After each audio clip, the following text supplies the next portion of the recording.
Hello guys, welcome back to the first signal tutorial. In this tutorial, I'm going to be talking about capital base, risk appetite starting the week, very important, game of number, very important. Because since we already know the financial market it's a game of probability, we're not going to be having a win-win-win situation. We're definitely going to be having an Excel. The difference between a profitable trader and non-profitable trader is those who have more winning than more Excel. That's the difference. Now we're going to be using mathematical terms, which is game of numbers. Well, we'll have a lot of game of numbers, but in this video, I'm going to be talking about one or two probably, but these are just little ones. And whenever I launch my course, which is going to be result-oriented course, because I'm going to be teaching people my trial and error. I'm going to be teaching people result, not just theory. One of the reasons I'm not launching course yet because I don't want to be teaching people theory. People need to learn results. So definitely people are going to be learning for all the documented aspects I've gotten so far. Then people are going to be starting from that place and going to be applying the results I'm having so you can be able to make your journey more easier. First of all, let's talk about capital base so that I'm not going to make this video more longer. Whenever you hear the word capital base, let me just clean this. Think of capital base. Let's just say you have $100 account. You have $100 account. By default, if you are using 10% of this capital to trade, is $10. $10. Now, if you are using $10 to trade, it means you have 10 times to place a trade in with this your $100 account. If you're using 20%, you are using $20 to trade. By default, you have 5 times to place a trade. Understand this number, so it's very important too. A lot of us don't have never like think about this, but it's gonna help you. You have 5 times to trade if you're using 20%. You have 10 times to trade if you're using 10%. Now all these are going to be measured by lot size. In the last video I explained it. If if you're using $100 account, nothing more than 0.03 or 0.2, 0.1. So depending on your risk appetite. Now if you are using if you have is 5 shots to play, you have a 10 shots to play, it's gonna be a different mindset here. After every 5 trade, you don't have any capital again if you are hit and a sell. After every 10 trade, you don't have any capital again if all trades hit and a sell. Okay, now let me explain this. Let me clean this to show you how important this aspect is. Let's just use 10%. We have 10 times to trade. 10 times to trade. We have 10 times to trade. Now, you are not going to be expecting this old 10 trade to be winning. If you are carrying that kind of mindset, you are not a trader. In fact, I consider myself more as a risk manager than a trader. Okay, risk manager is the most important. Those are the people who are more profitable, not just answering the name of first trader. No. Whenever you are managing risk, then you have a certain result. You can classify yourself to a first trader. But for now, you are going to be a risk manager. You are here to minimize your risk and make profit in the financial market. You have 10 times to trade. If you have inside these 10 times, you have one Excel, you will be in profits. Inside these 10 times, you have two Excel, you have 8 winning, 2 Excel, you will still be in profit. Inside this shot, you have 10 shots, you have 3 Excel, 7 winning, and your risk reward is a little bit high. You're still going to be in profit. But if you have 5-5, which is 5 Excel, 5 winning, I don't think, depending on your lot size, depending on your Excel and your take profit you use, I don't think you're going to be in profit. Yeah, I don't think you're going to be in 5-5 profit by default.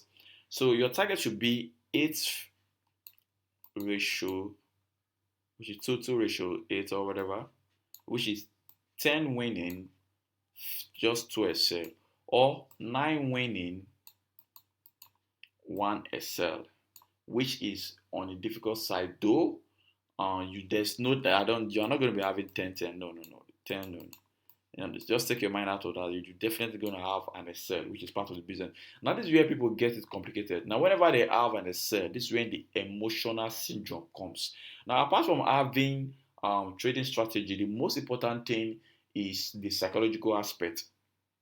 A lot of people who they're a little bit more of emotional. If you're trading the crypto market and the financial market, which is forex, I don't think being emotional is something you're going to be taking. Okay, you don't need to be in don't need to be more of emotional somebody. Most why whenever you hit and said then your mood change, all this kind of stuff. No, no, no. You are not a trader. Just exit the market. The market is not for you, please. Okay, because SL is part of the business. This is why it is recommended to use money you can afford to lose. Let me explain this now. Someone who is using um, an account or probably money, he can lose. Let me just say, for example, I can easily lose $1. Just an example. Then somebody who solemnly rely on the $1. Let me just say, if you use one, lose that $1, risk that $1, something happens, then it's going to be emotional and definitely it's going to be affecting him. Then somebody who can easily just play this $1 and even if anything happens, it's still normal. These people by default, they are not in the same place by default. So their performance is going to be very, very different. Okay, so the amount of your capital base is very, very, very important, which is very, I think is recommended to be using more capital. So if you can be able to be start up to 3, 4, 500, $1,000, then still minimize your 0. Use minimum lot size to be trading. You are going to be having more edge over someone who just have this $100 account. Let me just say, someone who uses $100 account, someone who uses $1,000 account. It's two different persons entirely, like by default. So capital size also matters a lot. Like let's just put that fact. Capital size matters a lot. If you have more capital, the better. Okay. Now, if you are using $100, you have 10 short to take, which is if you are using $1,000, you have more shots to take by default. Now, see where the problem comes in. Now, let me explain this now. Let me go to the next one so that this video is not going to be very, very long, which is risk appetite starting the week. See, here another problem comes in for a lot of traders. Let's just say you are using $100 account because of those who don't have little money, don't have much money precisely. You're using $100 account. Then you start the trading week with 0.02. These are the representation of lot size in the market to one standard lot or 5 or whatever lots you are using, depending on your capital size. You start the trading week with 0.02. Then you know you already got, if you're using 0.02 by default, you have just 5 shots here. Because depending on your SL, by default, if you're using 0.01 and your SL is at least $5 or $10, $5, 50 pips or 30 pips, you have more shot to take here. Let's just say you're using 0.002, then you have at least 5, so let's just say 5 shots here. Now you know that after 5 trade, the 5 trade does not give you 4:1 or 3:2, then you got 2 short, 3 winning, 2 SL. By default, your profit is not going to be much. By default, your profit is not going to be much, or probably depending on your SL and the take profits, you are going to end up losing an account. Okay. Now, if you are starting the week with 0.002, which is recommended to use good capital also, and money you know you can be able to risk and you will still be normal because you don't need to be emotional trading. The major problem of the financial market is these emotions. You start with the market 0.02 and you hit an SL. You hit an SL now. An average trader will reduce their risk to 0.01. Now, this is not the right approach in trading. Let's just say this 0.01 now, you hit TP. After using 0.2 to take a trade and it hits an SL, by default, you're already at loss. Let's just say $50, let me just say $5. You lost $5 here and you're using 0.01 and you make and $3 here. By default, mathematically, you're already losing $2. You will need extra two trade to equate this 0.002 SL. So mathematically, you're already at loss. This is not the problem of the trade again. Oh. This is not a problem with you by changing lot size. Now, the best approach in this, whenever you're in profit, let me just say use 0.03 to trade and you hit TP. A lot of traders will get greedy to increase their lots to 0.05 or 0.04. No, that is a wrong approach. Because why? It's a game of number. We don't know the next trade if we are going to have an SL or a TP. Let's just see. Just take the trade. Okay, you don't know what's going to happen. Calculate more of your SL than your TP. Take on the word. Focus more on your SL. Okay, this particular trade. If let me just say I use 0.03 and I make $5.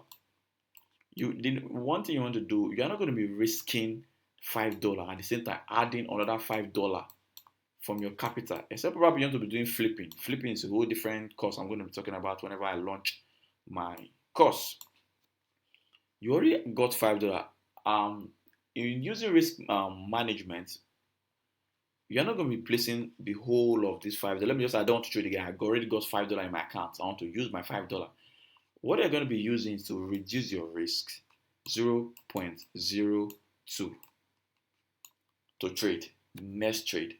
What it simply means, whenever you are in winning, you reduce your lots. Then whenever you are in SL, then you increase your lot to the original lot you are using. Now I already made $5 here. The next trade I'm going to be using, I'm not going to be using 0.03. Nope. Because I want to conserve my $5. Let's just say I don't want to trade again. That particular day I don't want to trade. I already got $5 in my account. I'm going to be using it for coffee or whatever I want to use it. You're going to be using let me just say you're going to be using $3 to trade. You already secured $2. Even if this SL hits, you lost $3. You still got your $2. Yeah. I don't know if you're getting the mathematics. Now, let's just say then this $3 hit TP. You now got $8. You got $8. Do not increase the risk. Still maintain the 0.02. Let me clean this place so that you can get this old jack. This video is going to be a little bit long. I'm sorry about this, but please just try and watch it carefully so you can understand. Still maintain your $0.02. Maintain your 0.02. Remember, your first trade should be higher, then your second trade should be lower. If you are using big lot, then definitely you understand, you will make more money. You made use of 0.3 and you made $5. You're going to be using your next trade, since it's a game of under probability, your next trade is going to be 0.02 to conserve your first profit you already make. Then whenever you let me just say you already got $8 and you trade again 0. Still be maintaining this 0.2 and you got another $3 which is $11. Then this 0.02 in as time goes on hits an SL, then you lost $5. You still got $6 here. $6. Now instead of whenever you use an SL, do not use this 0.02. I'm going to be talking about recovery aspects in another video. You're going to be using your original lots 0.03. Yeah, you lost $3. Then yeah, you trade now, you got $5. Now your $3, you got $5 here. Your $3 already cover up for this SL. You still got $2 more. If you're having a large account, you can do ×2 or ×3. That's why I say your capital base need to be higher. Though somebody is using 5 shorts, somebody use 15 shorts, it's two different people. Okay. Remember, in this our first signal, we don't have 3 SL in a row. No. If you are trading, whatever setup you are using, don't have 3 SL in a row or 4 SL in a row. Which is, let's just say, in every 10 trade, before you got your winning trade, then you got straight 4 SL. That is wrong. That is no. You're not going to make profit with that. Say probably your risk reward is 1:10, 1:8, or 1:5 above, then your SL is a little bit small hand. You can make use of that. But if your SL and your TP is a little bit closer, definitely you're not going to be trading with 3SL or 4SL in a row. That's going to make your account to liquidate. So then you made a trade again, then you hit SL. Remember, anytime you're in profit, reduce your lot size. Then anytime you are in SL, increase your lot size a bit. But if you have large accounts, you can use times 0 or times 2. Then because you know whenever you hit an SL, you're not just recovering that SL, you're also making more profit. Let me just end this video here. Then the next one, I hope. Let me just talk about the next one, which is talk about risk appetite. If you are starting the week with 0.03, do not change it by swapping your lot. Mathematically, if you hit TP of 50 pips and you use 0.1, you make $5. Then your original lot was 0.3, then you made $15. So by default, the problem is not the signal provider. The problem is you changing your lot, your risk appetite you use in starting the week. So whenever you're in profit, you reduce your lot a little bit to conserve your $5, your $15, or whatever lot size you use. Then whenever you're in SA, you change back to your original lot size you're using. Or if you have much capital, you can use X2 or X3. Then since you know you don't have, you are not going to be having up to 4 SA in a row or 3 SA in a row, then definitely your recovery pattern will be added to your trading account. Now this game of numbers, in the next video, I'm going to be talking about game of numbers. Let me just end this video here. See you guys in another video. Cheers.